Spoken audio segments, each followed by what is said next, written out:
Imagine being 16. You've not seen your mother in months because you have been living in a trainer's academy 3 towns over.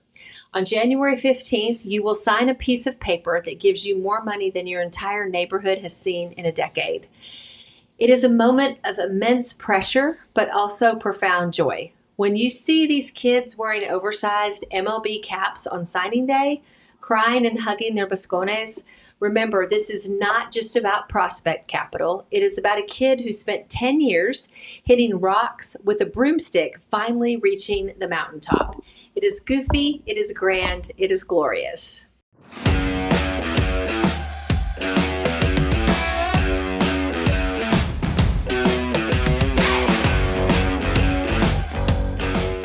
Greetings, my fellow aficionados of the diamond and seekers of sesquipedalian wisdom.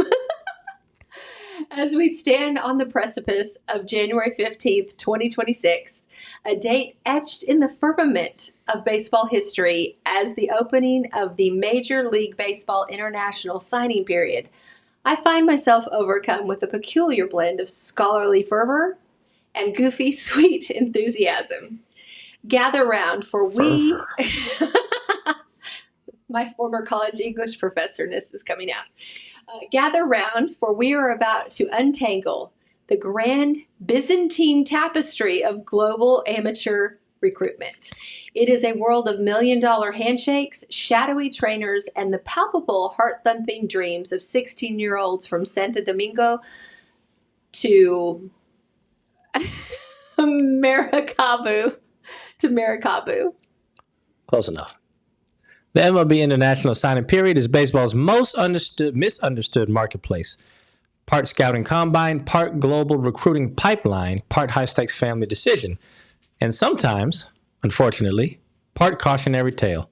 If you are a fan trying to understand why 16-year-olds are committed years in advance, why teams obsess over bonus pool math, or why the word buscón can mean mentor in one sentence and red flag in the next, this is your map. And if you are a player, agent, coach, trainer, or agent, this is your survival manual. In the simplest of terms, which I shall immediately complicate with unnecessary vocabulary, the international signing period is the annual window wherein MLB clubs are permitted to sign amateur players residing outside of the United States, Canada, and Puerto Rico. While the domestic lads are funneled through the rigid structure of the Rule 4 draft, our international friends exist in a free market ecosystem. Well, a free market system that is strictly capped, heavily scrutinized, and governed by handshake deals that often occur. So instead of entering the MLB draft, these players can sign minor league contracts with MLB organizations during a designated window. Now, the signing period runs from, it's a really long window, from January 15th through December 15th each year. Now, it was traditionally known as J2 for July 2nd, but the date was shifted to January 15th a few years back with the 2020-2021 pandemic class, and the date shift was kept that way because it better aligns with the academic calendars of Latin American nations, and also to give the league more time to investigate the creative accounting sometimes found in these contracts. A player is eligible to sign during the period if they turn 16 before signing and they turn 17 before September 1st of the following year, and they are registered with the Major League Baseball in advance. This is why you will see signing classes described by birth date ranges. MLB is very specific about it. Now, for my fellow representatives of the athletic elite, i.e. agents, right? This is the sweet and sour reality of this trade. I just mentioned, or actually Michael just mentioned, that a player is eligible to sign during this period if they're registered with the MLB in advance. This is the 3-month rule, and it is a bureaucratic beast. In the ISP universe, and again, that is the international signing period, an international player must be officially registered with MLB at least 90 days, that's 3 months, before the signing period begins. If you, as an agent, find a 100-mile throwing unicorn in November, you are already too late for the January 15th sweepstakes. So The peril here is if the registration paperwork, which includes identity verification, there's no more creative birth certificates that go on here. So the registration paperwork includes identity verification and medical clearances, is not filed 90 days out. The player basically becomes the ghost in the sandlot. Let's talk about something that we call the representation trap. For an agent to have their commission and status as the agent of record recognized during the bonus payout, the paperwork must be pristine. And if the agent has not been on the books for those 90 days, the team might legally be unable to cut the agent their slice of that sweet, sweet signing bonus pie. Unlike MLB free agency, where an owner can decide to go full cartoon villain and pay $300 million, international amateur signings are controlled by international bonus pools. Each team gets a set amount of bonus money it can spend on international amateurs during that signing year. So the key thing here is that it's a hard cap. Teams cannot exceed their allotment by paying a tax. There is no, oops, we went over, here's a penalty check. It's a ceiling. Teams can trade for bonus pool space, but trades occur in $250,000 increments, and a team can acquire no more than 60% of its original pool via trades. That 60% limit matters because it prevents the richest teams from simply buying the entire market every year. Now there is a $10,000 rule, Yeah. the sneaky detail that people often miss. Bonuses of $10,000 or less do not count against the bonus pool. This matters because it creates a micro market for overlooked players and late bloomers. In the world of the International Signing Period, ISP, fairness is enforced via a tiered system of hard caps. Unlike the luxury tax in the majors, these are not suggestions. If you spend a penny more over or spend a penny over your allotted pool, the commissioner's office will descend upon you like a swarm of pedantic hornets. According to the latest scrolls and Baseball America's meticulous tracking, the 2026 pools are divided as such. So the top tier is $8,034,900, and that's Arizona, Baltimore, Cleveland, Colorado, Kansas City, Pittsburgh, and St. Louis. These teams possess the Midas touch this year. They have the maximum capital to corner the market. And then you have the middle tier worth $7,357,100. The Athletics, Cincinnati, Detroit, Miami, Milwaukee, Minnesota, Seattle, and Tampa Bay. The second tier stalwarts, still plenty of dinero money for multiple seven-figure splashes. Then the next tier is $6,679,200. That's Atlanta, the Cubs, the White Sox, the Angels, the Dodgers, the Phillies, Texas, and Washington. This is the robust middle class, if you will. Solid, dependable, and capable of landing the top 10 whale. Then you have the lower tiers, two classes, Boston, San Diego, and Toronto. This is the tragedy of the qualifying offer. These teams lost pool space for signing high-end free agents last year. And that's $5,940,000. Thank you very much. And then the lower tier, worth $5,440,000, you have Houston, the Mets, Yankees, and San Francisco. We call this the Spartan pool. These heavy hitters must be surgical with their spending due to luxury tax, surcharges, and qualifying offer penalties. So an important note for the nerdy, which I'm the queen of the nerdy, right? Any player signed for $10,000 or less is considered pool exempt. They are essentially a free gift from the baseball gods, if you will. Also, teams can trade for more pool space in increments, like I said, of $250,000. But again, they can only acquire a maximum of 60% of their original allotment. And this matters because teams with smaller pools tend to do the following: target one big ticket prospect plus several smaller signings, or spread money across a volume class, and finally, trade for pool space if they can find a partner. Every year, MLB Pipeline releases a top 50 international prospects ranking tied to the upcoming signing period. So if you want to sound like a genius at the water cooler, memorize these names before the ink dries on January 15th. All right, so number one is Luis Hernandez, a shortstop from Venezuela. He's probably going to the San Francisco Giants. He is the crown jewel. Baseball America raves about his preternatural bat speed. He is the reason the Giants do not mind having the smaller pool. They are spending the lion's share on this future star. Francisco Renteria, Outfielder from Venezuela, likely headed to the Philadelphia Phillies. My man standing at 6'3" with a frame that suggests future home run king. He is a physical specimen whose exit velocity makes scouts weep with joy. Number 3, Michael's going to say the name. Wandy Asigan. He's a shortstop, New York Mets. Was originally linked with the Yankees, the drama, right? But he has reportedly flipped to the Mets. He is a defensive wizard with a left-handed swing that looks like it was choreographed by a Renaissance master. Before we move on to the next player, Wandy Asigan is out of the Dominican Republic. Thank you. You're very welcome. Then you have Anibal Gomez, outfielder from Venezuela, looking to head to it's looking like he's going to head to the Kansas City Royals, a 5-tool threat who could be a 30-30 player if the winds of destiny blow in his favor.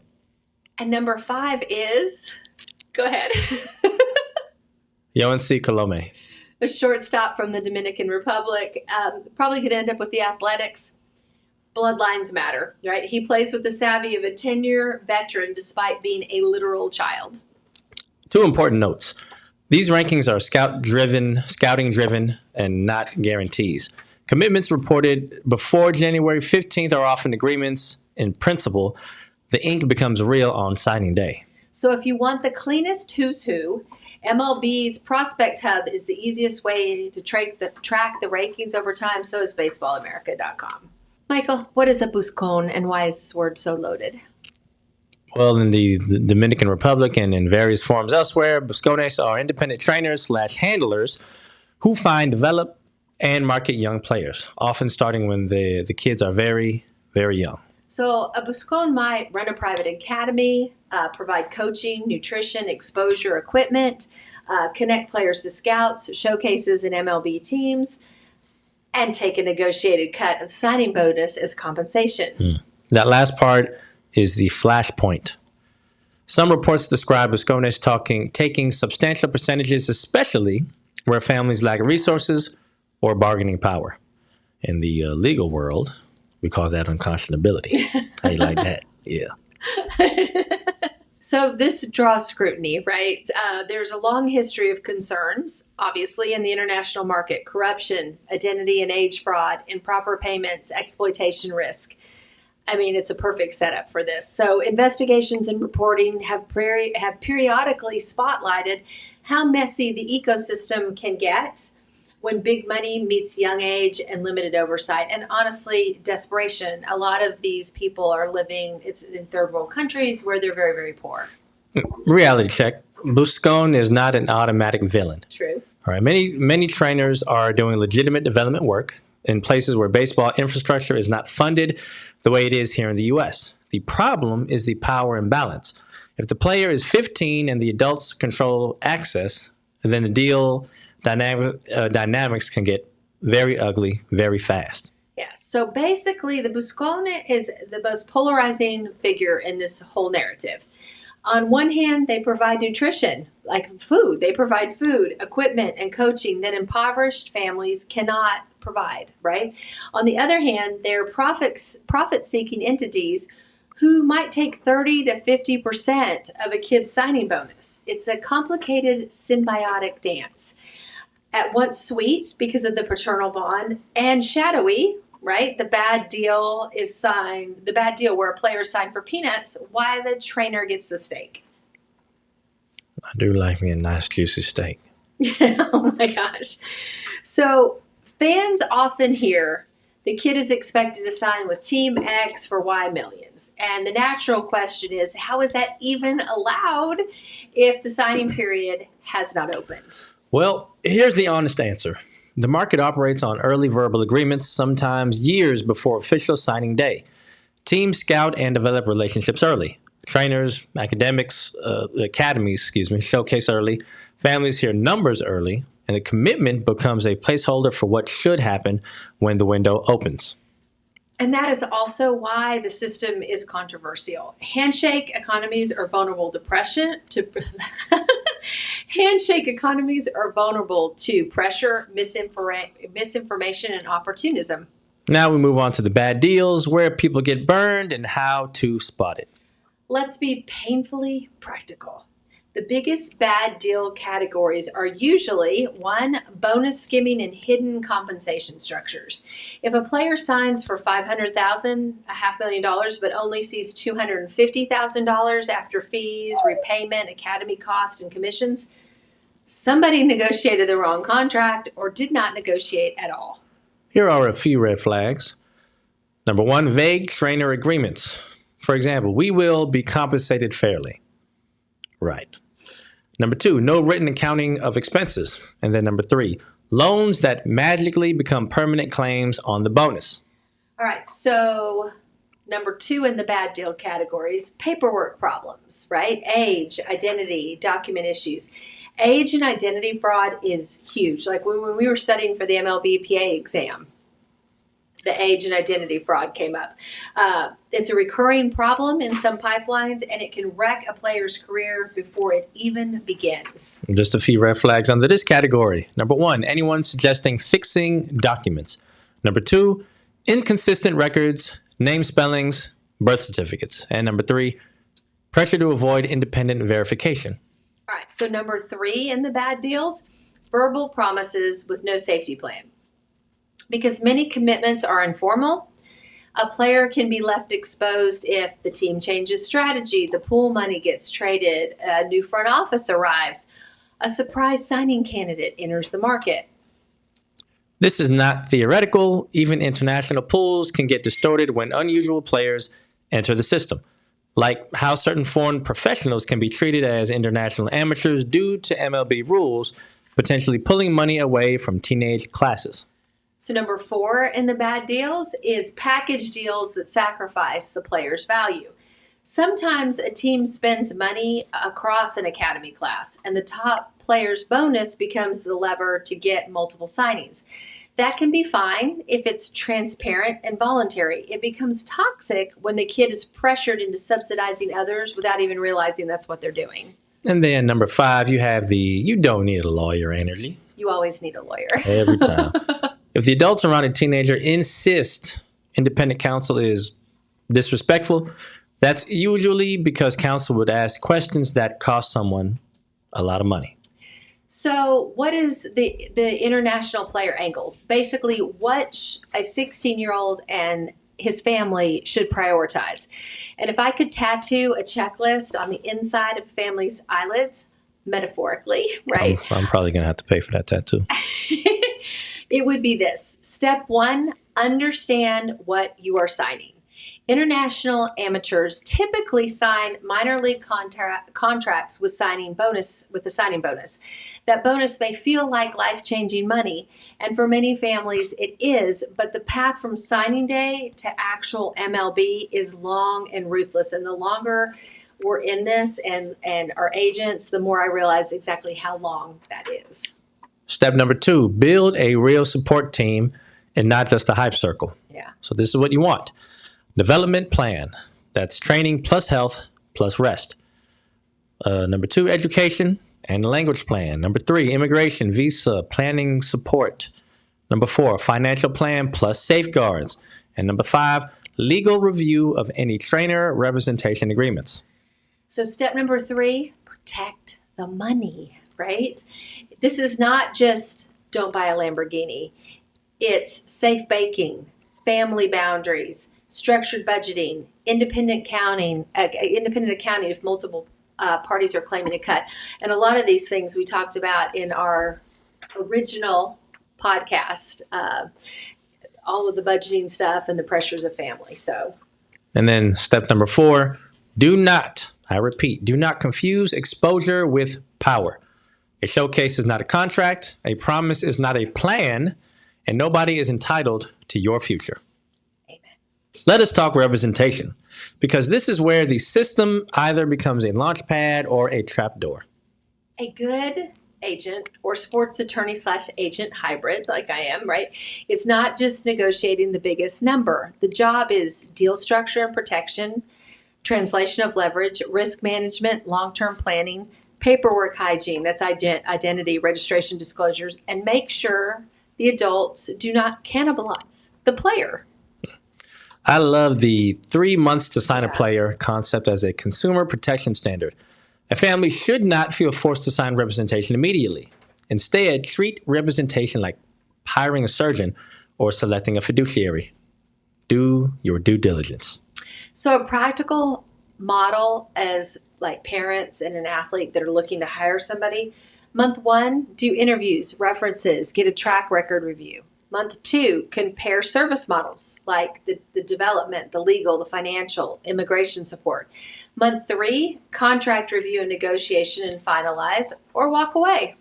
That does not mean you wait 3 months to start learning. It means you do not hand your kid's future to the first adult who feels confident on WhatsApp. Right. So what families should demand from reps? Minimum standards here. A written scope of services, a transparent fee structure, conflict of interest disclosures, a plan for education. Education is important. And transition support, a written explanation of who gets paid and why. That's important. So, pro tip, if you want to understand a team's strategy, do not just read the names. Track the pool math. The money tells the story.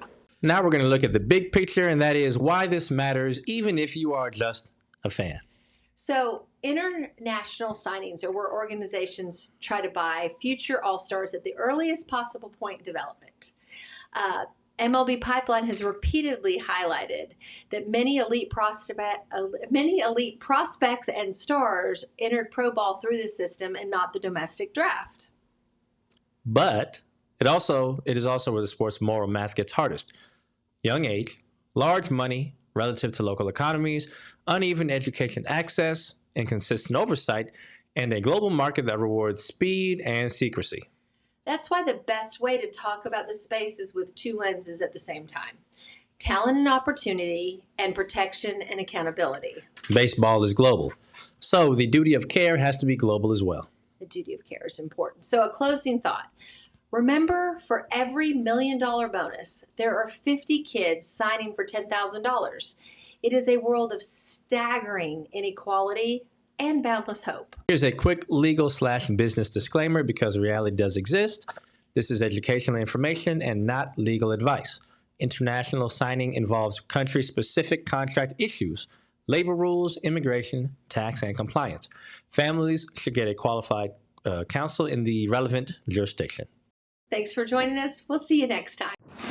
You're listening to the AAA Ball and Play podcast. Quick note, this is for education and entertainment. Nothing here is legal, tax, or financial advice, and nothing we say creates an athlete-agent relationship.